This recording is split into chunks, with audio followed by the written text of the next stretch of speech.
Battle Through the Heavens. By Heavenly Silkworm Potato. Kabanata 11:11. Lost in Passion. Lalong naging solemn na ang ekspresyon ni Xiaoyan nang marinig ang mga salita ni Zun-Er. Talagang tulad ng sinabi ni Yao Lao. Ang implikasyon ng Toshi Ancient Gods Jade ay talagang napakahusay. Daudi, ito ay isang anyo upang tugunan ang pinuno ng mundong ito. Ang halaga ng anumang kahit na katiting na nauugnay sa pangalang ito ay tataas. Ang puntong ito ay isang bagay na maaaring makilala mula sa panonood lamang sa angkan ng Gu. Dumaloy ang dugo ng isang Daudi sa mga katawan ng mga miyembro ng Gu clan. Nagresulta ito sa kasalukuyang posisyon ng angkan ng Gu sa kontinente ng Daochi. Bagamat walang nang ahas na tawagin itong kakaiba, tiyak na maituturing itong kabilang sa tuktok. Sa makatuwid, bago magkaroon ng ganap na lakas si Senior Brother Xiaoyan, hindi mo dapat ilantad ang Toshi Ancient Gods Jade sa iyong mga kamay. Hindi pangkaraniwang seryoso ang ekspresyon ni Zun-Er nang magsalita siya. Ang kasalukuyang Xiao clan ay tumanggi. Kahit na ang mga ninuno ng Gu clan at ang Xiao clan ay may kasunduan, kasalukuyang may malaking pagkakaiba sa opinyon sa Gu clan tungkol sa bagay na ito. Kung malantad ang bagay na ito, mahirap makatiyak na ang ilang mga eksperto sa angkan ng Gu ay hindi pribadong gagawa ng isang bagay. Sa oras na iyon, nasa panganib si Xiaoyan. Dahan-daang tumango si Xiaoyan habang pinag-aaralan niya ang seryosong ekspresyon ni Zun-Er.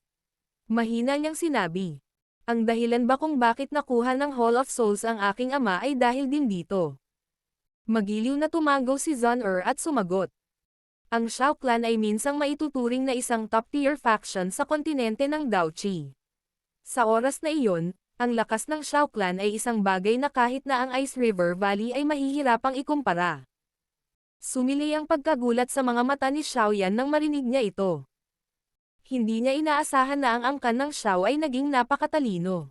Sa kasamaang palad, kasunod ng daloy ng panahon, ang Xiao clan ay unti-unting tumanggi. Pagkatapos nito, ang ilan sa mga ninuno ng Xiao clan ay maaari lamang umalis sa Central Plains at sa wakas ay manirahan sa Jiama Empire. Mahinang paliwanag ni Zun-Er. Kasunod ng paghina ng mga henerasyong ito, maliban sa ilang miyembro ng Xiao clan, lahat ng iba, kasama ang nakababatang henerasyon. Bahagyang tumango si Xiaoyan. Sa pagkakaroon ng kakayahang bumuo ng Xiao clan sa ganoong lawak, malamang na ang ninuno ng Xiao clan noon ay isang taong may pambihirang lakas. Hihihi. Ang ninuno na iyon ng angkan ng Xiao ay talagang napakatalino na tao. Sa loob ng ilang daang taon, tumayo siya sa tuktok ng kontinente. 4 na tao lang sa buong kontinente ang katapat niya. Nakangiti si Zun-Er habang sinasabi pa niya kay Xiaoyan. Mukhang alam niya kung ano ang iniisip ni Xiaoyan pagkatapos panoorin ang ekspresyon nito. Kahit na handa na si Xiaoyan, hindi pa rin niya maiwasang mataranta nang marinig ang mga sinabi nito. 4 lang ang tao sa malawak na kontinenteng ito na maihahambing sa kanya. Talagang nakakabigla ang tagumpay na ito. Ito ay hindi inaasahan na ang ninuno na ito ay nagtataglay ng ganoong tagumpay. Pakiramdam ni Xiaoyan ay parang kumukulo ang kanyang dugo sa pag-i-imagine lamang nito.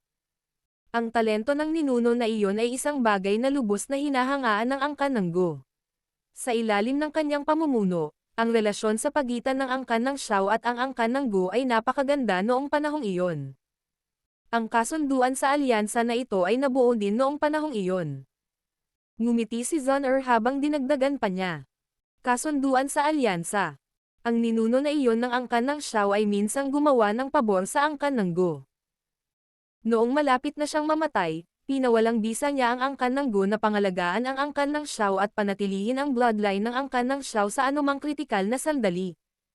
Ang kasunduang ito ng alyansa ay naging epektibo sa loob ng maikling panahon pagkatapos niyang mamatay. Gayunpaman, sa pagdaloy ng panahon at pagkawala ng angkan ng Xiao sa Central Plains, unti-unting nawala ang epekto ng kasunduang ito sa alyansa.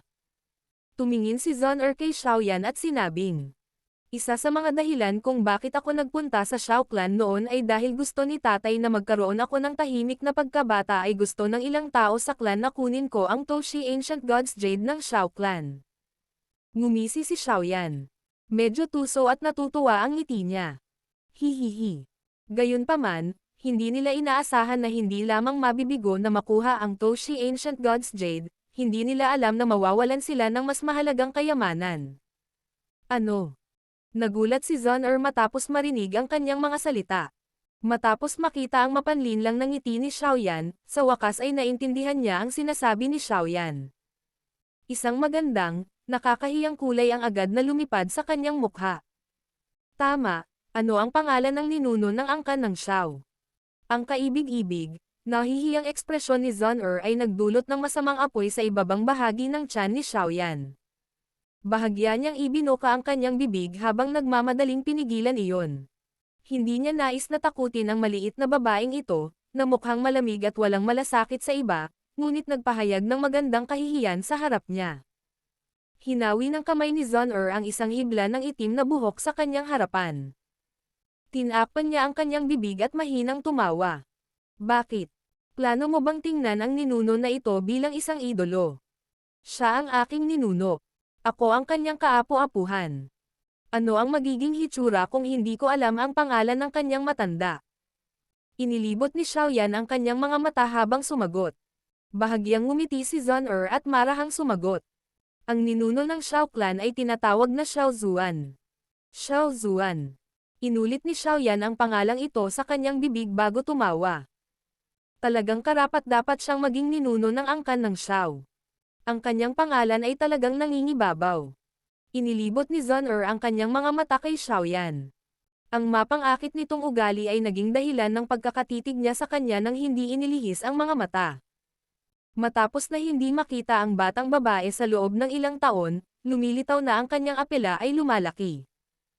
Ang kanyang pagsimangot at ngiti ay napuno ng natural na alindog na mahirap itago. Ang sinaunang libingan ni Xiao Zuan ay nasa Gu Realm. Gayunpaman, ang sinaunang libingan na iyon ay nagtataglay ng mahiwagang lakas. Ang mga mula sa angkan ng Gu ay hindi makapasok dito. Bagamat ang ilan sa mga may napakalakas na lakas sa loob ng angkan ng Gu ay maaaring puwersahang pasukin ito, hindi sila nang ahas na basta-basta pumasok, lalo na't ang Xiao Zuan na ito sa huli ay gumawa ng pabor sa angkan ng Gu.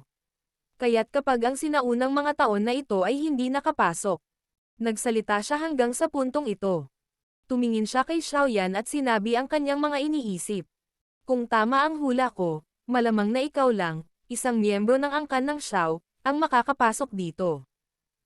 Kung may pagkakataon kang magtungo sa Gu Realm, maaari kang pumunta at tingnan. Maaari kang makakuha ng isang bagay doon. Mas naging seryoso ang ekspresyon ni Xiaoyan matapos marinig ang kanyang mga sinabi. Sinabi niya sa mataimtim na boses. Kailangan kong pumunta sa libingan ng isang ninuno. Kapag mayroon na akong sapat na lakas sa hinaharap, ililipat ko ang puntod ng ninuno sa angkan ng Xiao at kukunin ang mga inapo ng angkan ng Xiao na sambahin siya araw at gabi. Malamang na masisiyahan si Elder Xiao Zuan kung marinig niya ang iyong mga salita. Mahinang tumawa si Zon-er. Kaagad, tila may naalala siya at sinabing. Tama, mas mabuti na huwag mong ipagkalat na inapo ka ng nakatatandang Xiao Zuan. Bagamat ang angkan ng Xiao ay nagniningning ng maliwanag sa kontinente sa loob ng ilang panahon noon, nakasakit din ito sa ilang makapangyarihang paksayon. Ang ilan sa mga paksayon na iyon ay nagdudulot pa rin ng kaguluhan hanggang ngayon. Ang mga paksayon ba na ito ay kasing lakas ng Ice River Valley? Hinaplos ni Xiaoyan ang kanyang baba at nagtanong. Ang mga paksayon sa rehiyon ng Central Plains ay hindi maibubuod ng yugtong. Isang bulwagan, isang tore, 2 sekta, 3 lambak, 4 na pabilyon. Ang rehiyon ng Central Plains ay walang kapantay na malawak. Halimbawa, ang aking Gu clan ay hindi nakariranggo sa kanila, ngunit ang sinumang may kaunting kaalaman ay maglalakas loob na sabihin na ang Gu clan ay hindi makakarating. Walang magawang umiling si Zon-er at nagpatuloy. Ang ilan sa mga paksayon sa mga rehiyon ng Central Plains na nananatiling mababa ang profile ay maaaring tahimik na nagtataglay ng lakas na hindi mas mahina kaysa sa mga pangkat na ito. Pagkatapos ng lahat, palaging may ilang matandang demonyo na hindi nagpapakita ng kanilang sarili sa likuran nila. Kahit na ang Ice River Valley ay hindi lamang nagtataglay ng lakas na ito na makikita mo sa ibabaw. Sinapo ni Xiaoyan ang kanyang ulo, nakaramdam ng bahagyang hindi makapagsalita. Ito ay talagang karapat-dapat na maging rehiyon ng Central Plains. Tinupad nga nito ang pariralang mga nakatagong dragon at tigre. Senior Brother Xiaoyan, hindi makakatagal si Zhon'er sa biyaheng ito. Kung hindi, magdudulot ako ng maraming problema sa iyo. Kailangan mong umasa sa iyong sarili para sa lahat pagkatapos kong umalis. Kaya, hindi ka dapat maging walang ingat. Marahan na hinaplos ni Zhon'er ang mukha ni Xiaoyan at nag-aalala tungkol sa kanya. Nang marinig na aalis na si Zhon'er, hindi sinasadyang hinigpitan ni Xiaoyan ang kamay na ginamit niya sa pagyakap sa kanyang makitid na baywang. Ang kanyang mga mata ay matamang nakatitig sa magandang mukha na ito sa kanyang harapan habang siya ay nagtanong. Kailan ako makakapunta sa Go Realm para hanapin ka? Hindi sinasadyang itinaas ni Zhon'er ang sulok ng kanyang mga labi sa isang matamis na arko nang marinig niya ang tanong nito. Sumagot siya. Hanggat may tiwala ka sa iyong sarili, maaari kang pumunta anumang oras na gusto mo. Ano man ang mangyari, ang kailangan lang malaman ni Senior Brother Xiaoyan ay tatayo si Zhon'er sa iyong panig. Dahan-daang tumango si Xiaoyan nang marinig ang kanyang mga sinabi. Mahigpit niyang niyakap si Zhon'er at marahang sinabi. Relax. Alam ko kung gaano karaming hamon at kung gaano karaming problema ang kakaharapin ko kapag pumunta ako sa Go Realm. Hindi ako magiging walang ingat dahil gusto kong malaman nila na ang iyong paningin ang pinakamaganda. Dahil ang ninuno ng Shao Clan noon ay nagawang igalang ang buong Gu Clan sa ganoong sukat, naniniwala si Xiaoyan na sa kalaunan ay makakaabot siya sa antas na iyon. Sa oras na iyon, malamang na walang sino man sa Gu Clan ang makakapidyo sa kanya kahit na gusto niyang makasama si Zhon'er. Nakangiti si Zhon'er habang ibinababa ang kanyang baba na puti nyebe. Hindi siya nag-aalala tungkol sa kung gaano kalakas si Xiaoyan, ngunit natatakot siya na si Xiaoyan ay madidiskrimina at matanggap ang mga mata ng mga miyembro ng Gu Clan kung hindi siya nagtataglay ng sapat na lakas. Ibinaba ni Xiaoyan ang kanyang ulo. Tiningnan niya ang nakakaakit ng ngiti sa malapitan. Ang nakakaakit ng ngiti na ito ay mamumulaklak lamang sa gayong pang-akit sa harap niya. Tinitigan ni Xiaoyan si Zhon'er. Isang maapoy na init ang hindi sinasadyang lumabas sa kanyang mga mata. Ang kanyang kamay, na nakahawak sa baywang ni Zhon'er, ay hindi sinasadyang gumalaw. Pagkatapos nito, sinira nito ang kanyang damit at hinawakan ang kanyang malajade, mainit, makinis. Agad na uminit ang mukha ni Zhon'er nang maramdaman niya ang kamay ni Xiaoyan na gumagawa ng kalokohan. Gayunpaman, tila may hamog na ulap sa kanyang mga mata sa taglagas na tubig sa sandaling ito. May pagkatuyo sa bibig ni Xiaoyan habang bahagyang gamulong ang kanyang lalamunan. Ang kasuklam-suklam na apoy sa kanyang ibabang bahagi ng tiyan kanina ay biglang umusbong, na naging sanhi ng mapang-akit na apoy na lumitaw sa kanyang mga mata. Lalong naging pulang-pula ang mukha ni Zhon'er sa kahihiyan nang maramdaman niya ang pagbabago kay Xiaoyan. Dahil sa dahan-daang paggalaw ng kamay ni Xiaoyan sa kanyang baywang, napaungol siya ng bahagya. Ang bahagyang hilinghing ito ay parang isang demonyong tunog na naging sanhi ng biglang tumibok ng mas mabilis ang puso ni Xiaoyan. Sa wakas ay hindi niya napigilan ang sarili habang niyakap niya ang magandang figurang ito. Habang nagtaas baba ang kanyang mga kamay, hinalikan din niya ang kanyang nakakaakit na maliit na bibig. Naglapat ang dalawang labi. Ang banayad na creamy na pakiramdam na iyon ay biglang naging sanhi ng pag-init ng kanilang magkabilang katawan sa sandaling ito. Battle Through the Heavens. Kabanata 11-12. Paglutas ng Demon Poison Spot. Saglit na nanigas ang katawan ni Xiaoyan bago ito binalot ng mas siksik, mas mapang-akit na apoy. Sinamantala niya ang pagkakataong iniharap ng matigas na katawan ni Zhon'er para pilitin ang kanyang dila. Para lang siyang bandido na walang habas na mandembong. Nagulat din si Zhon'er sa katapangan ni Xiaoyan hanggang sa naging mas malabo ang kanyang isip. Pagkatapos lamang na pumasok si Xiaoyan ay bigla siyang nagsimulang magpumiglas. Gayunpaman, ang kasalukuyang kanya ay mukhang mahina. Ang kanyang nakakatakot na lakas, kung saan ang kanyang suntok ay maaaring tumagos sa espasyo mismo, ay tila ganap na nawala sa sandaling ito. Ang mapang-akit na apoy ay nag-alab sa loob ng dibdib ni Xiaoyan. Ang kanyang gumagala na kamay sa baywang ni Zhon'er ay hindi sinasadyang umakyat. Pagkaraan ng ilang sandali, Sa wakas ay damapo ito sa isang lambot na naging dahilan upang makuha ng isa ang atensyon ng isa. Ang malambot na pagpindot ay parang isang spark na nagsindi sa fuse ng ilang paputok. Tahimik na hinubad ng kamay ni Xiaoyan ang kanyang berdeng damit, inilantad ang kanyang malasno na balat. Ubo. Young miss, ang matandang ito ay may pag-uusapan sa iyo. Isang tuyong ubo ng matanda ang biglang tumunog sa labas ng pinto nang unti-unting aalisin ni Xiaoyan ang lahat ng bagay sa taong nasa yakap niya. Malinaw na ipinadala sa silid ang boses ng matanda. Ang nakakatandang boses na ito ay naglalaman ng isang malakas na douchi na tila sumabog sa tabi ng mga tainga ni na Xiaoyan at Zon na biglang nagising sa kanilang dalawa mula sa isang estado ng pagkawala ng pagnanasa. Matapos mabawi ang kanyang maaliwalas na ulo, nakita ni Zon ang sobrang intimate na posture nilang dalawa at ang mga damit na nahubad na sa kanya, na nagpapakita ng kanyang puting nyebe na balat sa ilalim. Namula agad ang mukha niya na parang may dugong tumutulo mula rito. Isang pares ng maitim na mata ang galit na tumitig kay Xiaoyan sa kanyang kahihiyan. Iniabot niya ang kanyang kamay at hinayla ang kumot, ibinalot ito ng mahigpit sa kanyang katawan habang ginagawa niya iyon. Nabawi rin ni Xiaoyan ang kanyang isip sa sandaling ito. Walang magawa niyang ibinuka ang kanyang mga kamay habang tinitingnan ang nahihiyang galit ni Zon Pagkatapos nito, awkward niyang sinabi. Iyon. Hindi ko kasalanan. Hindi. Sinubukan ni Xiaoyan na ipagtanggol ang sarili bago tuluyang ibinaba ang kanyang ulo, nawalan ng gana. Hindi niya inaasahan na magiging ganito kahirap ang kanyang self-control sa harap ni Zon Ang kaibig-ibig at kaakit-akit na mukha ni Zon ay hindi sinasadyang nagpakita ng isang ngiti nang makita niyang ibinaba ang ulo ni Xiaoyan. Gayunpaman, ang ngiti na ito ay mabilis niyang binawi. Nagtago ang kanyang katawan sa ilalim ng kumot habang nagmamadaling isinusuot ang kanyang damit sa gitna ng umaalingaw-ngaw na tunog. Pagkatapos nito, mahina niyang sinabi. Ikaw na bastos, talagang nagkakaroon ka ng mga baluktot na pag-iisip.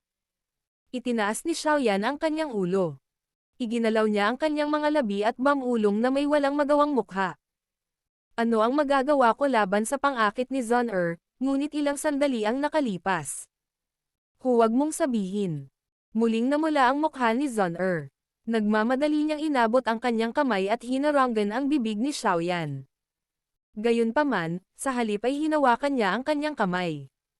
Akala niya ay may gagawin na namang masama si Xiaoyan nang makita niya ang isang pag-ibig na hindi may tatago sa maitim niyang mga mata.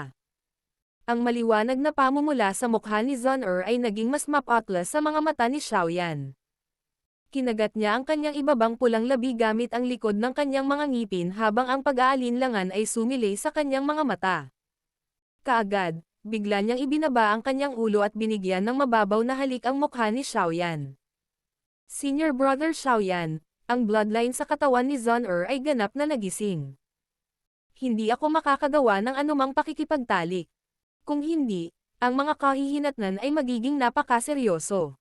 Maghintay hanggang sa muli tayong magkita. Okay. Agad na sumilay ang pagkagulat sa mga mata ni Xiaoyan nang marinig niya ang malalamok na boses na tumunog sa kanyang tabi. Ibinaling niya ang kanyang ulo, at nakita niya ang karaniwang malinaw na kristal na mga earlobe ng batang babae na naging maapoy pula ang kulay. Naramdaman ni Zon na sumabog ang kanyang ulo nang magsalita siya. Kahit siya ay hindi maisip na sasabihin niya ang mga katagang iyon. Kaagad, tumigil siya sa pagsasabi ng anuman kay Xiaoyan. Gumalaw ang katawan niya at nagmamadaling lumabas ng kwarto. Dahan-daang kinuyam ni Xiaoyan ang kanyang kamay habang pinag-aaralan ang figure ni Zon Ang creaminess mula kanina ay tila nanatili. Nagagambala ang matandang ito sa isang magandang bagay. Napakawalang ingat. Habang si Xiaoyan ay tahimik na bumubulong sa ilalim ng kanyang hininga, ang dalawang nakaitim na nakadamit, matatandang lalaki sa labas ng silid ay naglalakad pataas-baba na parang mga langgam sa mainit na palayok. Medyo namumula ang mga mata nila. Pinoprotektahan nila si Zon sa lahat ng ito at natural na natuklasan na bigla itong pumunta sa kwarto ni Xiaoyan kanina. Hindi nila ito masyadong inisip, ngunit kasunod ng daloy ng panahon, tila may naramdaman silang mali. Sina Xiaoyan at Zon ay parehong bata. Ngayong muli silang nagkita, para silang tuyong kahoy at isang malakas na apoy, na nag-aapoy kapag nagkadikit. Kung ordinaryong lalaki at babae sila, ayos lang kung mag-apoy sila. Ang dalawa sa kanila ay tiyak na hindi gagawa ng isang bagay na ito kawalang ingat. Gayunpaman, si Zon-er ay hindi isang ordinaryong babae. Siya ang taong may pinaka-perpektong bloodline sa Gu Clan sa loob ng nakaraang 1000 taon. Kung ibibigay niya ang kanyang katawan kay Xiaoyan ngayon, tiyak na hahabulin si Xiaoyan hanggang sa dulo ng mundo ng galit na angkan ng Gu. Sa oras na iyon, haharapin din nilang dalawa ang pagkakasala ng hindi maayos na pagprotekta kay Zon-er. Ang kanilang kapalaran ay hindi hihigit sa kapalaran ni Xiaoyan. Ang lahat ng ito ay dahil si Zon-er ay talagang napakahalaga sa angkan ng Gu. Nagpatuloy silang dalawa sa paglalakad pabalik-balik sa harap ng pasukan. Ilang sandali pa, bigla silang huminto. Nagkatinginan ang kanilang mga mata at nakita ang mga pulang mata ng kabilang partido. Sa wakas, tumanggo sila. Bigla nilang ibinaling ang kanilang mga katawan at pilit na tinulak ang pinto. Creak. Maglalapit na sana ang kanilang mga kamay sa pinto nang biglang bumukas ang pinto. Lumitaw ang figure ni Zon-er sa harapan nilang dalawa. Young Miss. Medyo nabalisa ang dalawang nakaitim na matanda at matandang lalaki nang makita nila si Zon-er na papalabas. Ang matandang mata nila ay may udyok na umiyak. Kung medyo pabigla-bigla ang binata at babaeng ito, malamang na ang buong Gu Clan ay mababaliw. Nang makita ang hitsura ng dalawang ito, ang mukha ni Zon-er, na pilit na pinapanatili ang malamig at walang pakialam na tingin, ay bahagyang namula. Gayunpaman, mukhang kalmado ang kanyang boses. Old Lin, ano ang ginagawa ninyong dalawa? Bahagyang umawang ang sulok ng maputing buhok at matanda. Agad na tanong niya sa nanginginig na boses. Young Miss, wala kayong ginawa ni Xiaoyan, tama ba? Anong kalokohan ang iniisip niyong dalawa? Isang matangkad na pamumula ang muling bumalot sa mukha ni Zon-er matapos itong direktang tanungin. Mariin niyang tinitigan ang dalawa habang nakakaramdam ng guilt. Pagkatapos nito, tinabi niya ang dalawa at nagmamadaling bumalik sa kanyang silid. Sa wakas ay nakahinga ng maluwag ang dalawang nakaitim na matanda at matandang lalaki matapos marinig ang kanyang mga sinabi. Mukhang walang pagbabago sa aura ng Young Miss, malamang na hindi niya ginawa iyon. Ang nakaputing damit, matandang lalaki ay pinagmamasdan si Zon-er sa di kalayuan. Pinunasan niya ang malamig na pawis sa noo at nagsalita. Iyon ay dahil pareho kaming dumating sa oras. Dahil sa karakter ng Young Miss, magiging sobrang pula kaya ng kanyang tenga kung walang nangyari. Buti na lang at hindi sila umabot sa ganoong yugto. Hinimas-himas ng matanda na nakaitim ang kanyang puso, na parang tambol, habang mapait na tumatawa. Buti na lang.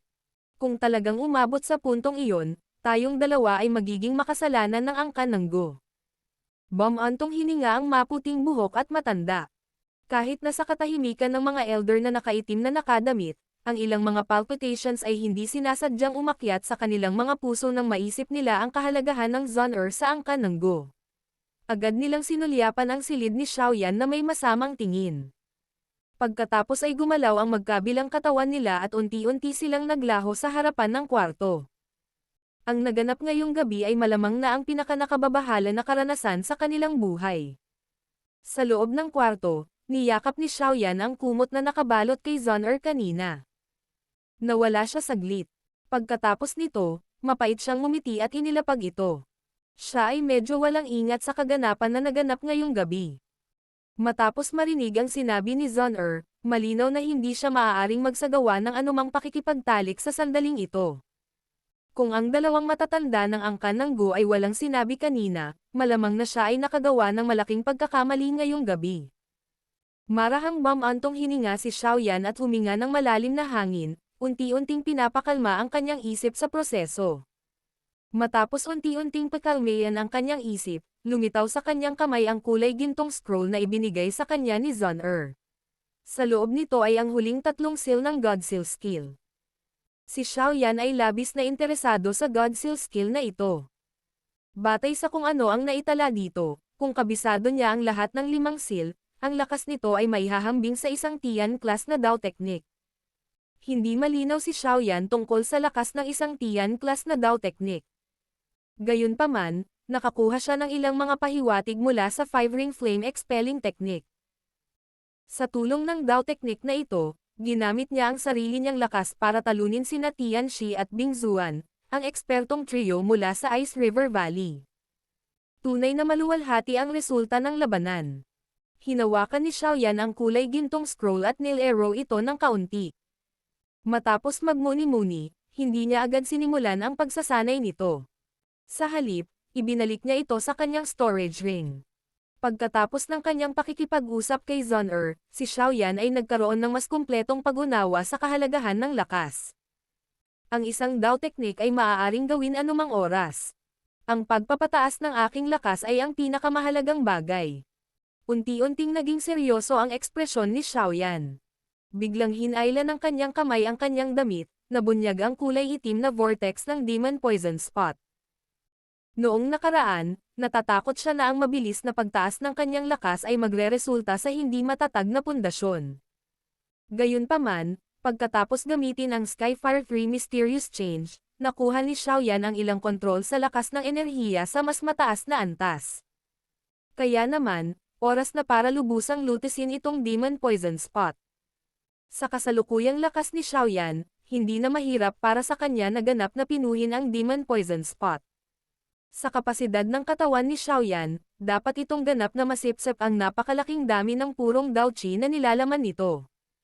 Sa madaling salita, ang pagresolba sa Demon Poison Spot na ito na gumugulo kay Xiaoyan sa loob ng maraming taon ay isang bagay na syempre. Hihihi. Exibian, tatanggapin ko na ngayon ang napakagandang regalo na ibinigay mo sa akin noon. Ang kamay ni Xiaoyan ay marahang hinaplos ang Demon Poison Spot sa kanyang dibdib. Isang malamig na ngiti ang sumilay sa gilid ng kanyang bibig. Mabilis niyang pinag-cross ang kanyang mga paa at umupo. Sa pagbabago ng seal na nabuo ng kanyang mga kamay, ang jade green na apoy sa loob ng kanyang katawan ay galit na nagsimulang mag-alab. Pagkatapos nito, mabilis itong umangkas sa lokasyon ng Demon Poison Spot. Ang loob ng Demon Poison Spot ay naglalaman ng lahat ng Dao Qi ni Exibian. Noon, si Exibian ay naging 2-star hanggang 3-star Dao Zhang kahit gaano pa ito sabihin ng isa. Bagamat hindi na kumpleto ang kasalukuyang Demon Poison Spot, tiyak na tataas ang lakas ni Xiaoyan kung matagumpay niyang mapadalisay ang lahat ng ito. Ang sitwasyong ito ay isang bagay na ikinatutuwang makita ni Xiaoyan. Ang kasalukuyang siya ay nangangailangan ng sapat na lakas. Kung walang lakas, ang lahat ay hindi makatutuhan ng mga plano at walang laman na usapan. Battle Through the Heavens. Kabanata 11:13. Pagbagsak. Ang jade green na apoy ay naging isang bagyo sa loob ng katawan ni Xiaoyan sa isang ideya lamang mula sa kanyang isipan. Pagkatapos nito, nagtipon ito sa paligid ng Demon Poison Spot. Ang mataas na temperatura ay naging sanhi ng patuloy na pagkislot ng lason. Kumalat ang sunod-sunod na alon ng mahinang itim na fog. Sa kasalukuyan, ang Demon Poison Spot ay nawalan na ng kwalipikasyon na kumilos ng walang takot sa loob ng katawan ni Xiaoyan tulad ng ginawa nito sa nakaraan. Noon, nagawa nitong ganap na baliwalain ang Glazed Lotus Heart Flame. Gayunpaman, sa pagtaas ng lakas ni Xiaoyan, ang maliit na panla ng apoy noon ay naging isang malaking nilalang. Ang Demon Poison Spot ay lumitaw na parang isang kawan ng mga kambing na pinuntirya ng isang grupo ng mga lobo ng ang jade green na apoy na nakapalibot dito. Parang nanginginig ito.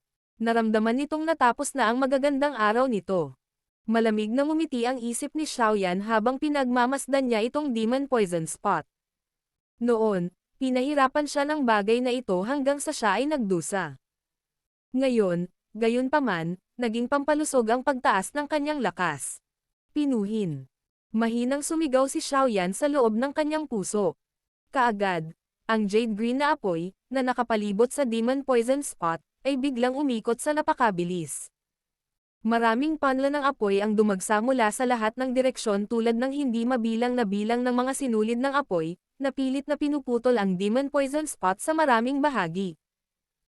Kasunod ng paghihiwalay ng Demon Poison Spot, isang ideya ang pumasok sa isip ni Xiaoyan at ang Glazed Lotus Heart Flame ay nahiwalay din. Binalot nito ang maraming maliliit na Demon Poison Spots at nagsimulang paghiwalayin at pinuhin ang mga ito. Ang mga mata ni Xiaoyan ay mahigpit na nakapikit sa loob ng silid. Unti-unting lumabas sa kanyang balat ang mga butil ng jade green na apoy, na unti-unting tumataas ang temperatura ng silid. Habang tumatagal, ang lason na nasa loob ng katawan ni Xiaoyan ay unti-unting naging wala sa ilalim ng pagpipino ng glazed lotus heart flame.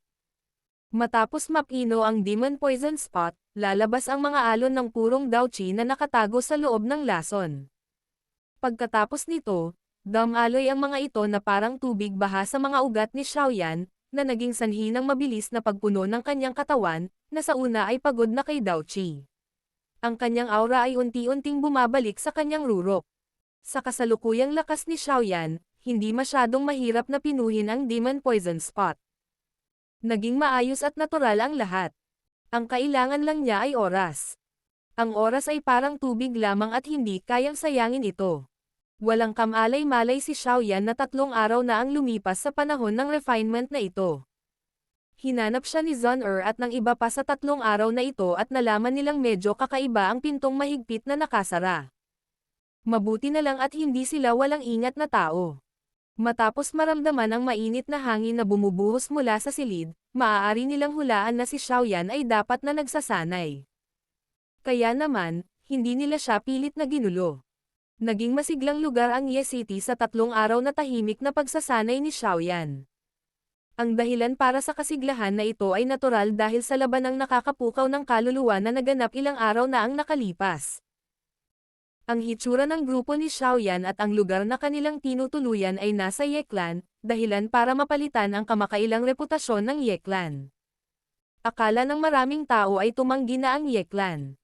Gayunpaman, kung titingnan ito ngayon, tila may napakalakas na patron sa likuran nila.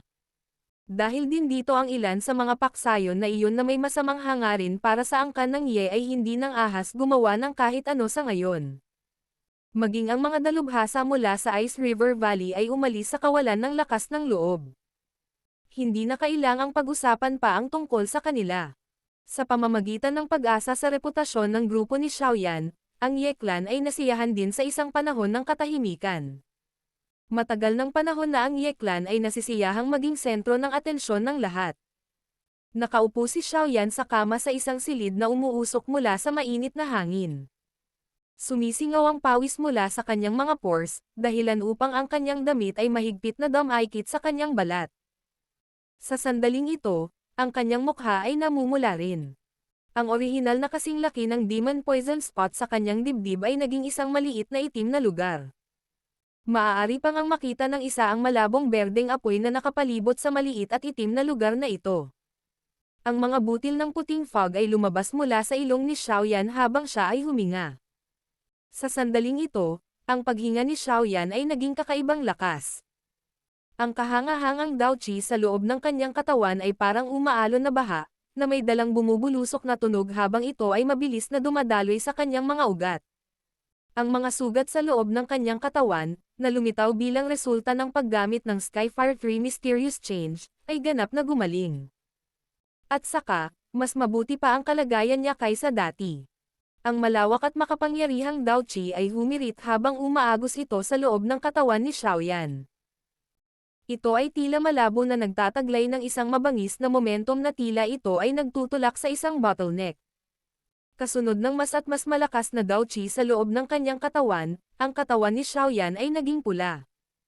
Ang mga maliliit na hibla ng mga haligi ng Daoqi ay naglabasan mula sa hindi mabilang na mga butas sa buong katawan na parang singaw. Crack! Ang Daoqi ay umikot ng napakabilis. Nagpatuloy ito saglit bago biglang nanigas ang katawan ni Xiaoyan. Isang bahagyang tunog na tila wala ito ay umalangaw mula sa kaibuturan ng kanyang kaluluwa. Isang kaginhawaan na mahirap ilarawan ang kumalat sa katawan ni Xiaoyan pagkatapos lumitaw ang bahagyang ingay na ito. Agad itong kumalat sa bawat sulok ng katawan ni Xiaoyan. Ang bahagyang namamaga na pakiramdam, na nabuo dahil sa hitsura ng malawak at makapangyarihang Daoqi, ay nawala sa sandaling ito. Napalitan ito ng pakiramdam ng pagnanais ng higit pa. 3 bituin na ang nasira ko ha. Ang mahigpit na nakapikit na mga mata ni Xiaoyan ay dahan-daang bumukas sa sandaling ito. May ilang bakas ng isang jade green na apoy na dumadaloy sa loob ng kanyang itim na mga mata. Ibinaba ni Xiaoyan ang kanyang ulo at tumingin sa kanyang dibdib. Ang Demon Poison Spot ay hindi pa ganap na pino. Nakakita pa rin siya ng maraming maliliit at kulay itim na mga batik. Ang pagsasama-sama ng buhay ni Exibian ng Daochi ay hindi isang maliit na halaga. Sa ngayon, nasa pinakamabuting kondisyon ang katawan ko. Sayang talaga kung susuko ako ng ganito. Tiningnan ni Xiaoyan ang maliit, itim na kulay na mga spot. Saglit siyang nag-alinlangan at hindi agad tinapos ang kondisyon ng pagsasanay. Sa halip, muli niyang ipinikit ang kanyang mga mata, itinuro ang kanyang isip. Dahil napino na niya ang mga spot sa ganoong estado, dapat niyang ganap na lutesin ang mga ito. Gayunpaman, iniisip niya kung ang Daochi na nanatili sa Demon Poison Spot ay magpapahintulot kay Xiaoyan na sumulong sa isang 4-star Daozang. Ang natitirang Demon Poison Spot ay hindi napigilan laban sa refinement na ito ni Xiaoyan. Sa loob ng kalahating araw, ang maliliit na itim na batik ay tuluyang nawala sa dibdib ni Xiaoyan. Sa sandaling ito lamang ganap na nawala ang Demon Poison Spot, na itinanam ni Exibian sa loob ng katawan ni Xiaoyan. Kung ang matandang iyon sa underworld ay nalaman na ang kanyang Demon Poison Spot ay hindi lamang nabigo na kitilin ang buhay ni Xiaoyan ngunit sa halip ay tumulong sa pagsulong ng lakas ni Xiaoyan, malamang na siya ay labis na magagalit. Matapos pinuhin ang natitirang mga piraso ng Demon Poison Spot, ang purong Daochi na natitira ay damaloy sa katawan ni Xiaoyan. Maaaring may napakaraming Daochi, ngunit hindi umabot sa punto kung saan nagpakita siya ng mga senyales ng pagpasok sa 4-star Daozang class. Ang agwat sa pagitan ng mga antas sa klase ng Daozang ay napakalaki. Hindi isang madaling bagay na itaas ang lakas ng isang tao kahit na si Xiaoyan ay nagtataglay ng isang pagsasanay na pagkain tulad ng Demon Poison Spot. Bahagyang kumunat ang noo ni Xiaoyan. Naramdaman niya na ang enerhiya sa kanyang katawan ay isang nudge na lamang mula sa kakayahang hawakan ang hadlang sa pagitan ng mga antas. Minamaliit niya ang napakalaking enerhiya na kailangan para sa kanyang lakas na tumalon pasulong ng dalawang bituin. Ito ay hindi inaasahan na maging ang Demon Poison Spot ay nabigo upang bigyang kasiyahan ang pagwawaldes na ito. Nararamdaman ko na kaya kong hawakan ang hadlang ng isang 4-star Daozang. Kung susuko ako ngayon, imposibleng sabihin kung kailan ako magkakaroon ng ganoong pakiramdam sa hinaharap. Napabuntong hininga si Xiaoyan. Sa sandaling ito, ang palaso ay nakasabit na sa busog. Hindi siya nito hinayaang makapagpahinga. Dahil ang Daochi sa loob ng Demon Poison Spot ay ganap na niyang pinino, kailangan niyang ibigay ang kanyang sarili sa mga kinakailangang mapagkukunan. Ang pag-iisip na ito ay nag-flash sa kanyang puso nang iwagayway niya ang kanyang kamay. Ang matingkad na pulang sangkap na panggamot ay kumislap at lumitaw mula sa loob ng kanyang storage ring. Pagkatapos nito, nanatili silang nakabitin sa hangin. Ang lahat ng mga panggamot na sangkap na ito ay lahat ng fire affinity, at sila ay natural na nagtataglay ng malaking halaga ng fire affinity energy sa loob ng mga ito. Ibinuka ni Xiaoyan ang kanyang bibig at bumantong hininga habang tinitingnan ang mga sangkap na panggamot na ito. Isang subo ng jade green na apoy ang lumabas at bumabalot sa lahat ng mga panggamot na sangkap na ito. Bang! Bang! Ang mga panggamot na sangkap na ito ay nahati pagkatapos na mapalibutan ng apoy. Kumalat mula sa kanila ang sunod-sunod na alon ng malakas na fire affinity energy, na pumupuno sa loob ng silid.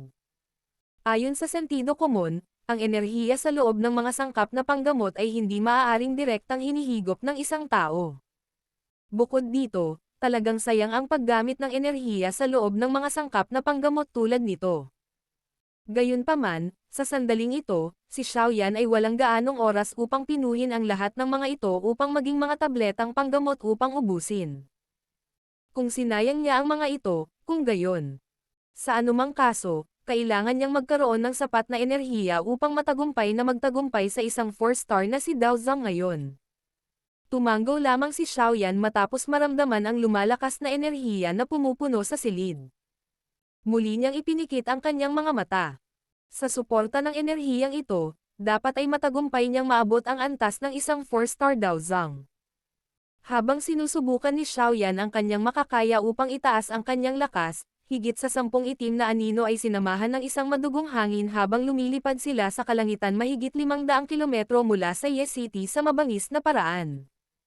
Sa isang malapit na pagtingin, matutuklasan ng isa na ang malalaking itim na figurang ito ay maraming mga hayop na may 4 na pakpak na may isang matalim na sungay sa kanilang mga ulo.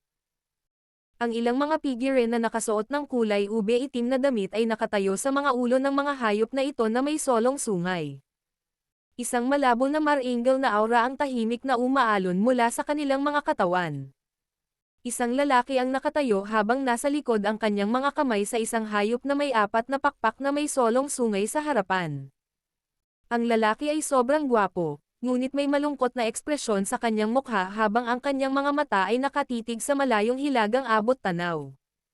Commander Ling Quan, batay sa impormasyong nakuha namin, ang batang Miss ay dapat nasa Yes City sa Peel Region.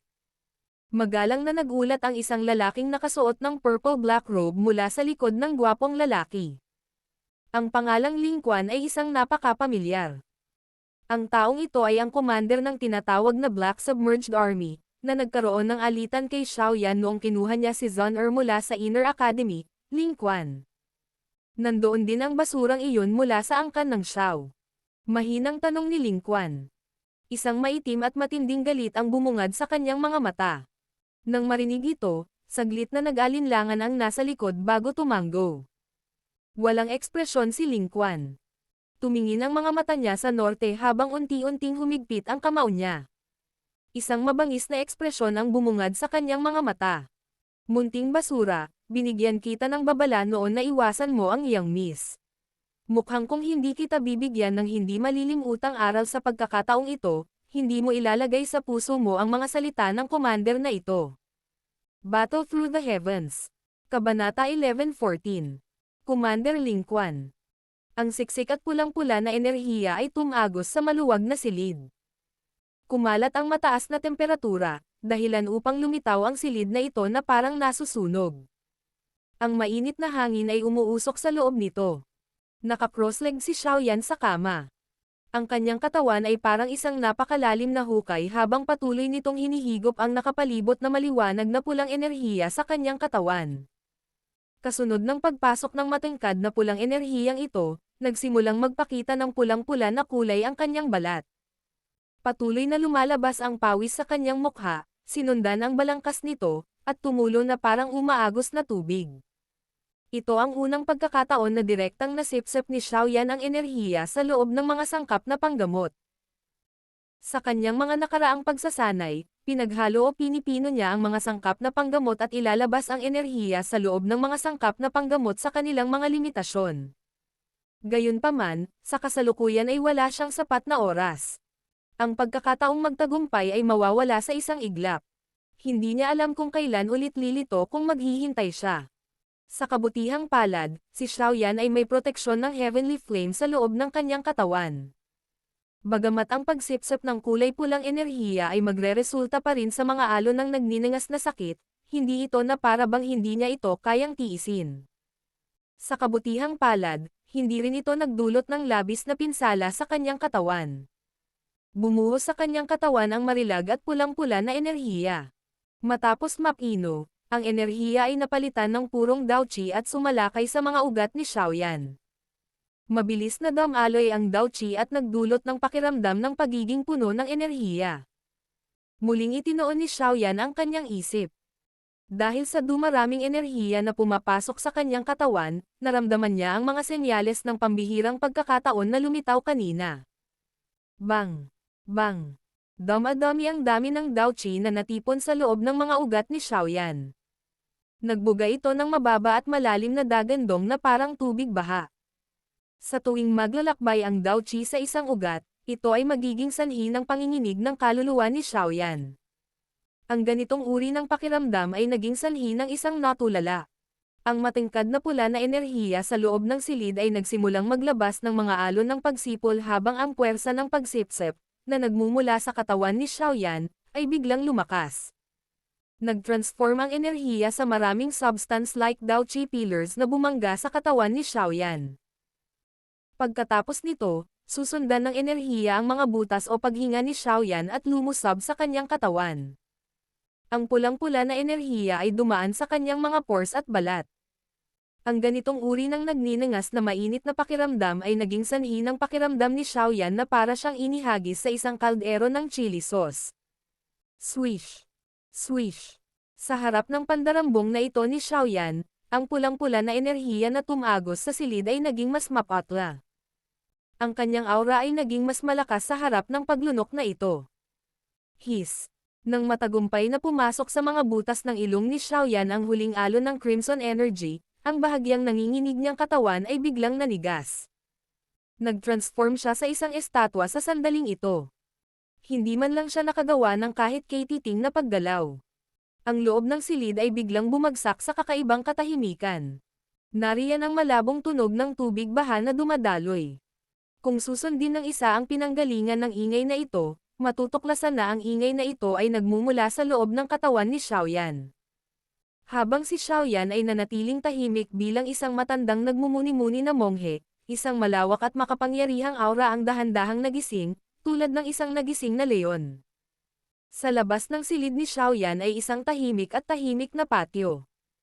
Ang looban ay pinalamutian ng maraming bulaklak na naglalabas ng mahinang halimuyak kapag umihip ang simoy ng hangin. May isang batong pavilion na matatagpuan sa looban. Sa sandaling ito, dalawang magagandang figure ang nakaupo sa pabilyong bato na ito. Tahimik silang nakaupo at may inilagay na chessboard sa pagitan nilang dalawa. Paminsan-minsan, may lalabas na malinaw na tik na tunog kapag may nakalapag na piraso ng chess sa pisara. Kung lalabas si Xiaoyan sa sandaling ito, tiyak na magugulat siya sa eksenang ito. Ang dalawang babaeng ito, na malabong magkalaban mula sa sandaling sila ay magkakilala, ay tahimik na nakaupo upang maglaro ng chess sa sandaling ito. Nagdulot ito ng kaunting kawalang paniwala sa isa.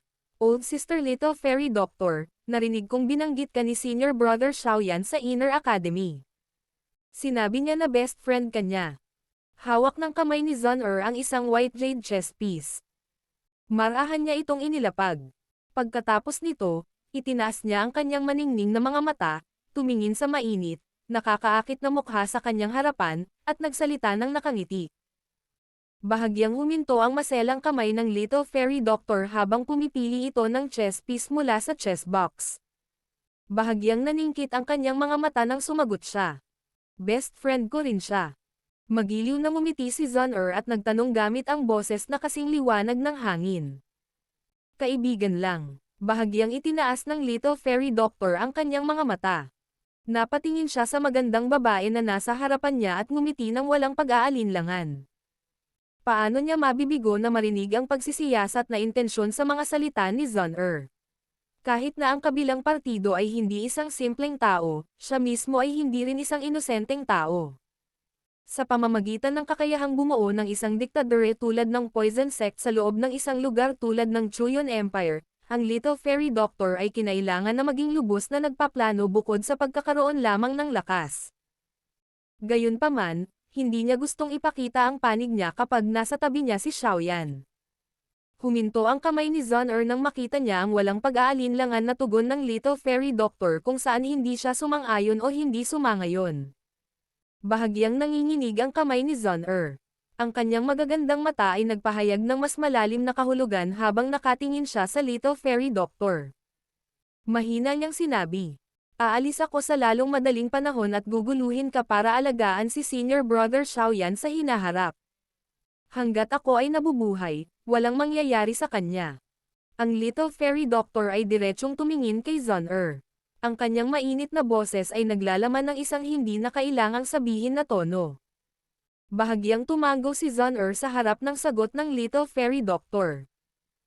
Dahan-dahan niyang inunat ang kanyang tamad na baywang at agad na ipinakita ang isang nakakaakit ngunit pinong kurba. Tatayo na sana siya nang biglang tumaas ang kilay niya. Pagkatapos nito, itinaas niya ang kanyang ulo at tumingin sa malayong kalangitan.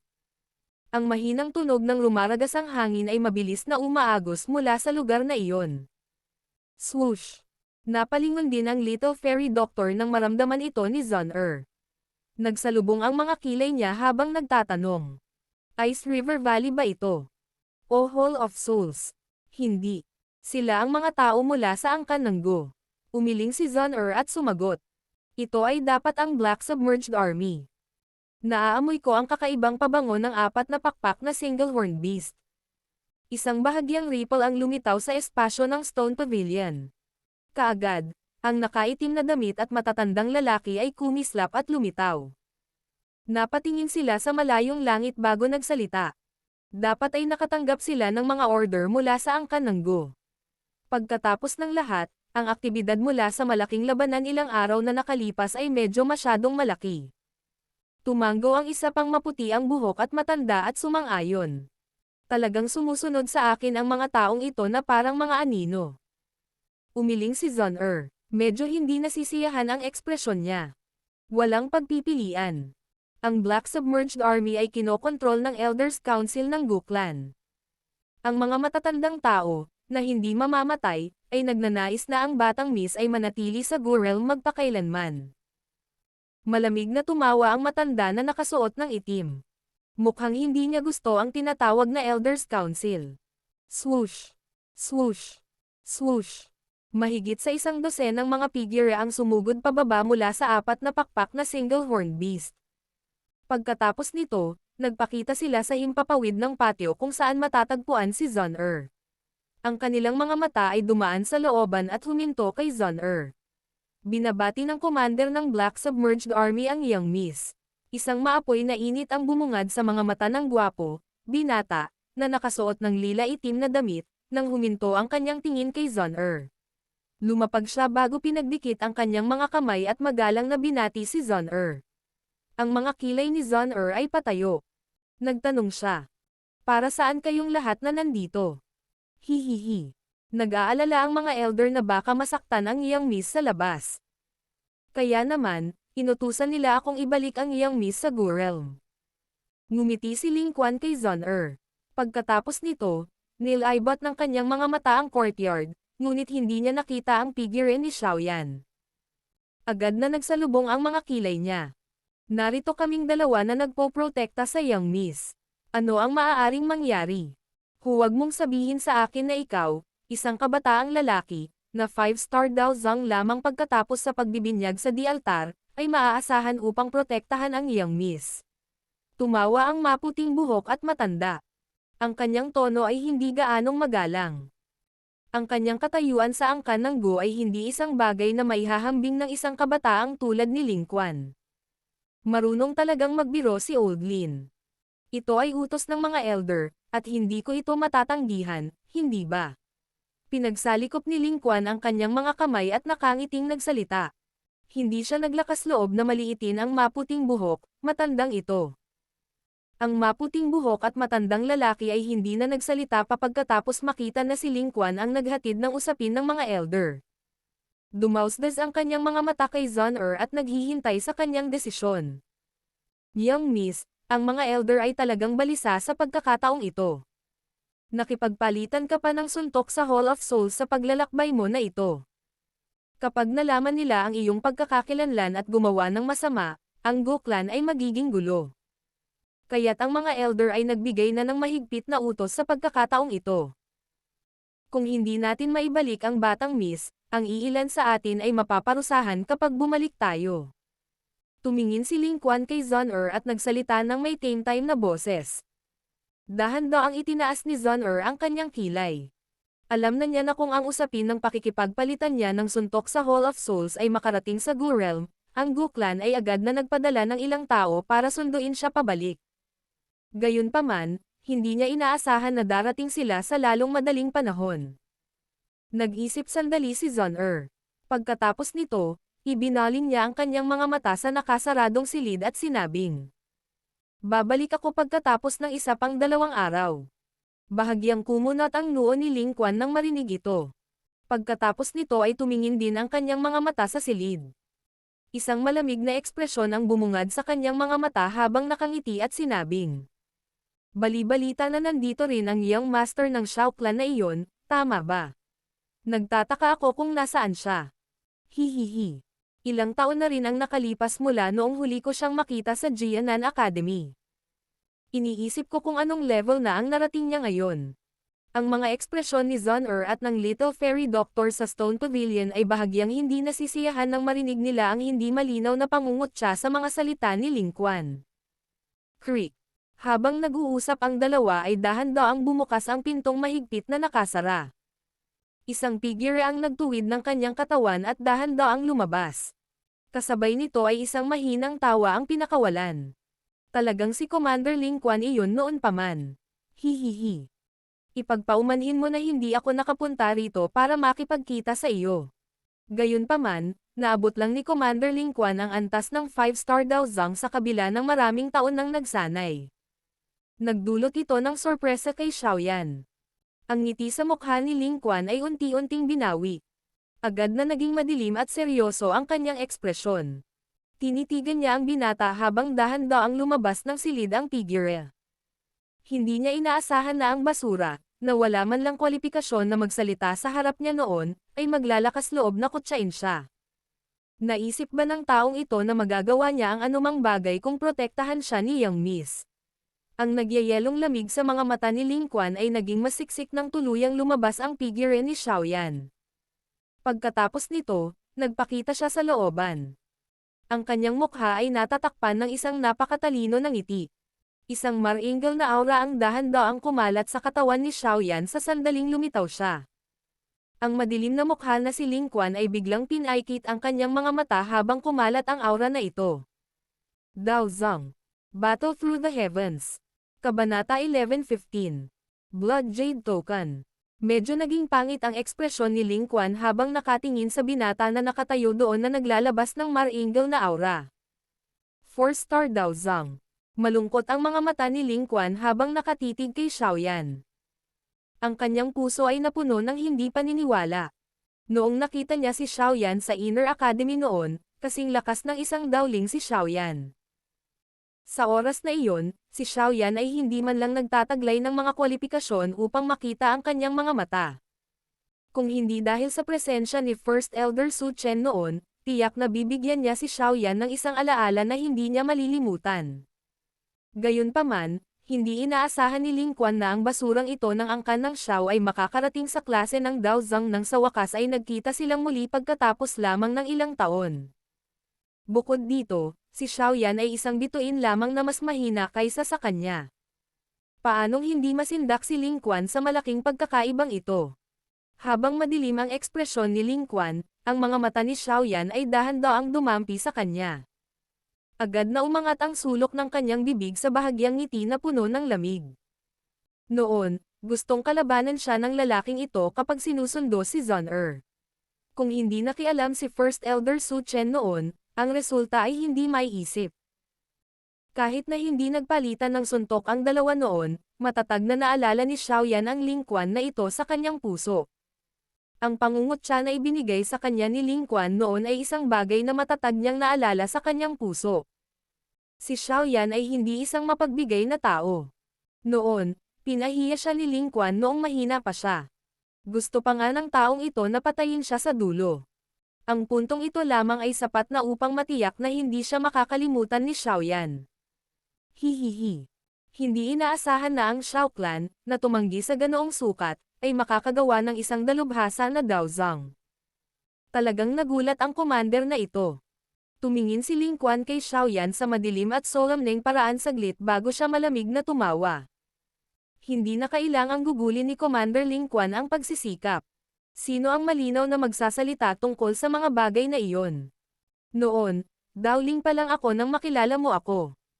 Makalipas ang ilang taon, marahil ay mahirap matukoy kung sino ang mas malakas o mahina. Bahagyang ngumiti si Xiaoyan habang sumagot. Umiling din si Ling Quan nang marinig ang pangungutya sa tono ni Xiaoyan. Malamig siyang tumawa.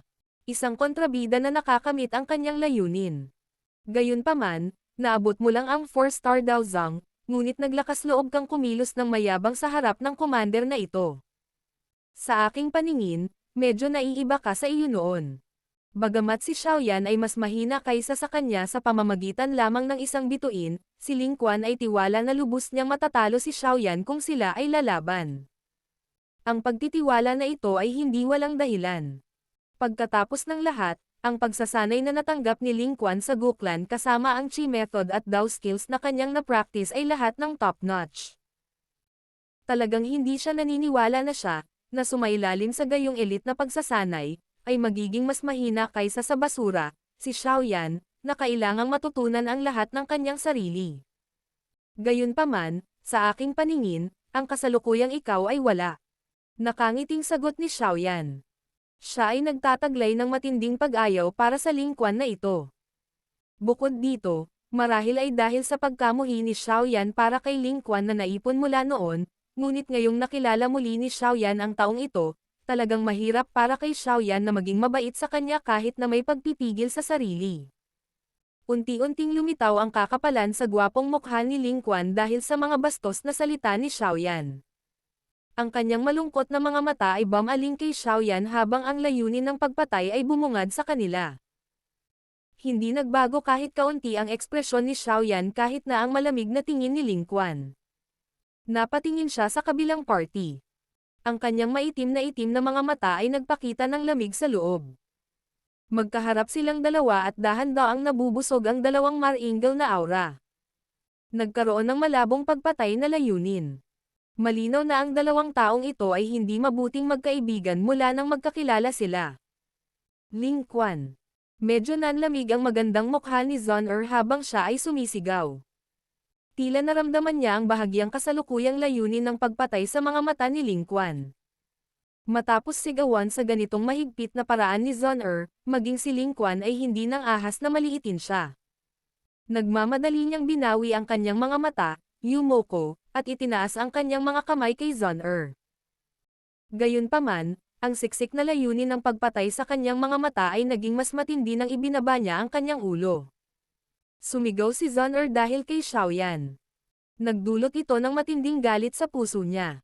Siyempre, natural na hindi siya nang ahas na ilagay ang galit na ito kay Zon Sa makatuwid, si Xiaoyan ang naging pinakamahusay na target para sa kanyang galit. Young Miss, ang mga elder ay mahigpit na sinabi sa amin bago kami umalis na dapat naming ibalik ang Young Miss sa Gurel nang hindi nag-aaksayan ng kahit kalahating araw na oras.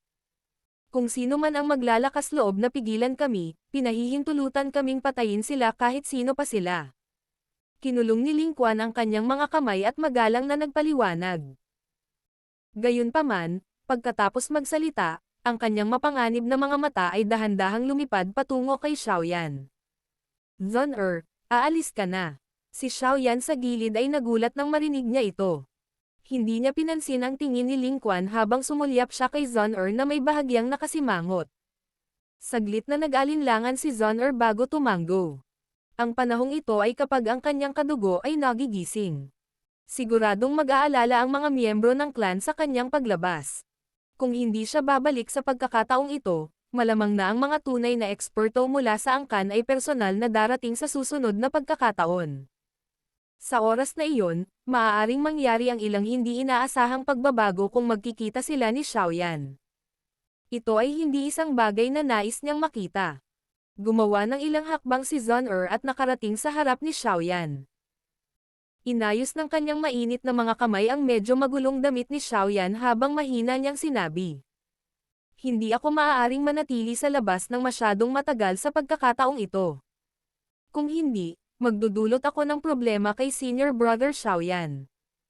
Kapag nalutas na ni Senior Brother Xiaoyan ang kanyang mga isyo, dapat ay mayroon kang kakayahang pumunta sa Guklan. Hihintayin ka ni Zon Nakatuon ang mga mata ni Xiaoyan sa babaeng nasa harapan niya, na ang magandang mukha ay nagpakita ng kalakip. Natahimik siya saglit bago dahan-daang tumango. Pagkatapos ng lahat, hindi siya isang hindi makatwirang tao. Ginawa ni Zon ang lahat para sa kanyang kapakanan. Kung pipilitin niya, talagang binaygo niya ito. Hintayin mo ako. Hindi pinansin ni Xiaoyan ang mga nasa paligid niya habang hawak niya ang malajade na baywang ni Zon at bumulong sa kanya. Isang mahina at maliwanag na pamumula ang bumungad sa matikas na mukha ni Zon habang ibinababo niya ang kanyang baba na puti niebe. Pakawalan mo si Young Miss. Namumula ang mga mata ni Ling Quan habang tinitignan niya si Zon na pambihirang intimate kay Xiaoyan. Ang paninibugho sa loob ng kanyang puso ay halos sakop ang kanyang pakiramdam ng pangangatwiran. Palagi niyang tinitingnan si Zon-er bilang isang diyosa sa kanyang puso. Hindi niya pinahintulutan ang iba na madungisan siya, ngunit ang diyosa sa kanyang puso ay nagpahayag ng damdamin ng isang batang babae kay Xiaoyan, isang ganap na pagbaligtad ng kanyang karaniwang malamig at walang malasakit na ugali sa angkan ng Go. Paanong hindi ito magiging sanhi ng matinding galit ni Ling Quan tulad ng isang mabangis na hayop? Ling Quan, tandaan mo ang iyong katayuan. Ang mga bagay tungkol sa Young Miss ay isang bagay na hindi mo may sigaw ng malakas. Lumubog ang mukha ng nakaitim na elder sa gilid habang sinasaway niya si Ling Quan. Alam ni Ling Quan ang kanyang pagkakasala. Nanginig ang mukha ni Ling Quan nang pagsabihan siya ng matandang lalaki na nakasuot ng itim. Agad siyang huminga ng malalim at unti-unting nawala ang pamumula ng kanyang mga mata. Gayunpaman, ang kanyang mga mata ay madilim at malamig nang tumingin siya kay Xiaoyan. Tara na, lumilitaw na ganap na binaliwala ni Zon-er ang boses ni Ling Quan. Tiningnan niya ng malalim si Xiaoyan bago dahan-daang umatras. Pagkatapos nun, tumalikod na siya at umalis. Ang kanyang matikas na mukha ay bumalik sa kanyang malamig at walang pakialam na anyo nang madaanan niya si Ling Quan. Ang kanyang kabibe at ganap na walang ripple na boses ang naging dahilan ng paghigpit ng kamao ni Ling Quan. Pinagsalubong ni Zon-er ang kanyang mga kilay matapos tumunog ang kanyang boses. Tiningnan niya ang matigas at hindi gumagalaw na katawan ni Ling Quan sa gilid. Medyo nanlamig ang kanyang mukha habang same time na nagtanong. Commander Ling Quan. Nakahinga si Ling Quan ng malalim na hangin nang marinig ang malalim na boses ni Zon-er. Ang kanyang mga mata ay madilim at may bisyo habang nakatingin kay Xiaoyan. Gayunpaman, dahan-dahan niyang ipinilig ang kanyang ulo habang sinabing, "Young Miss, umalis ka muna." May tungkulin pa rin si Ling Quan na utos ng mga elder na dapat gampanan. Nagbago ang ekspresyon ni Zon-er nang marinig ang kanyang mga salita. Bigla siyang lumingon at ang cool niyang mga mata ay nakatuon kay Ling Quan. Sinabi niya ang bawat salita ng may paghinto. Sinabi ko, ngayon, kaagad, umalis sa lugar na ito. Mahigpit na itinikom ni Ling Quan ang kanyang mga ngipin, ngunit sa huli ay umiling muli ang kanyang ulo. Ling Quan, talagang nagiging matapang ka. Ang mga mukha ng matatandang nakaitim na nakadamit ay unti-unting nagdilim at malungkot nang makita siyang umiling-iling. Sabay silang humakbang pasulong. Isang nakakatakot na aura ang tumakip kay Ling Quan. Ang mahigit dosenang mga tao na sumunod kay Ling Quan dito ay nagharap sa isa't isa nang makita ang hindi inaasahang pagbabagong ito. Gayunpaman, hindi sila nang ahas na magsalita ng kahit ano. Si Ling Quan ang kanilang superior habang si Zon-er ay nagtataglay ng isang marangal na katayuan. Sa sandaling ito, ang pagpili na maging bulag at bingi ang pinakamagandang opsyon. Bahagyang yumoko ang mga tuhod ni Ling Quan sa mukha ng nakakatakot na aura mula sa dalawang matatandang nakaitim na nakadamit. Gayunpaman, pilit niyang tiniis. Ang kanyang madilim at solemna na mga mata ay nakatitig ng mariin kay Xiaoyan, na naging dahilan upang ang isa ay manginig kahit na walang nararamdamang lamig. Habang sinisigawan siya ni Zon-er dahil kay Xiaoyan, mas lalong tumitindi ang selos sa kanyang puso. Dahil sa paninibugho nito ay naging malabo ang kanyang pangangatwiran. Ang Little Fairy Doctor at ang iba pang nasa gilid ay nagkunot din ng kanilang mga kilay nang makita ang hindi inaasahang pangyayaring ito. Gayunpaman, wala silang sinabi. Pagkatapos ng lahat, ito ay isang bagay ng Guklan, ito ay pinakamahusay na kung ang isang tagalabas ay hindi makikialam. Gayunpaman, masasabi rin niya na ang taong ito na tinatawag na Ling Quan ay tila galit kay Xiaoyan. Nakapagdesisyon na siya. Kung ang taong ito ay masunuring umalis, maaari niyang ituring ang kanyang sarili na maswerte. Kung siya ay may katangahang sinubukang gumawa ng isang bagay, hahayaan niya itong maunawaan na hindi alintana kung ang Guklan ay nakakatakot o hindi, ang Ling Quan na ito ay walang kwalifikasyon na sumigaw sa harap ni Xiaoyan. Old Lin, hulihin mo siya at ibalik mo. Ang mukha ni Zon-er ay unti-unting naging yelo. Ikinumpas niya ang kanyang manggas at malamig na nag-order. Roger. Magalang na tumugon ang dalawang nakaitim na matanda nang marinig ito. Humakbang sila pasulong at akmang sisalakay nang biglang umatras ng dalawang hakbang si Ling Quan. Isang flash ang lumitaw sa kanyang kamay at isang kasing laki ng palad, kulay dugo na jade tablet ang lumitaw dito. May nakasulat na magarbong salitang Go. Go Jade Token. Ang dalawang nakaitim na elder na nakasuot ng itim ay huminto sa kanilang mga yapot nang makita itong pulang dugong Jade Token. Biglang nagbago ang mga mukha nila. Young Miss, hindi tumangging makinig si Ling Quan sa iyong mga utos, ngunit nakatanggap ako ng mahigpit na utos.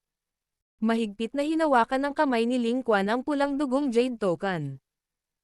Ang kanyang mga mata ay hindi pangkaraniwang siksik at malamig kapag tinitigan niya si Xiaoyan.